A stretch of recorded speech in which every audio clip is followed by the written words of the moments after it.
அறிவிக்கிற நிலையை நாம் இங்கே பார்த்தோம். கூட்டணி ஆட்சி அமைப்போம் என்று அதிமுக தலைமை அறிவிக்கவில்லை.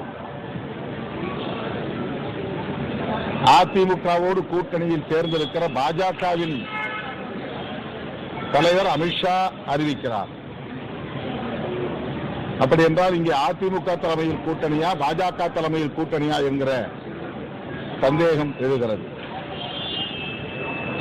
அதிமுக தலைமையில் தான் கூட்டணி என்றால் அதிமுக தலைவர் பொதுச் செயலாளர் திரு எடப்பாடி பழனிசாமி அவர்கள்தான் நாங்கள் கூட்டணி ஆட்சி அமைக்கப் போகிறோம், அதன் அடிப்படையில் இந்த கூட்டணியை உருவாக்கி இருக்கிறோம், எங்கள் தலைமையில் பாஜக இணைந்திருக்கிறது என்று அறிவித்திருக்க வேண்டும்.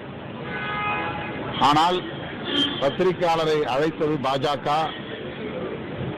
கூட்டணியை அறிவித்தது பாஜக.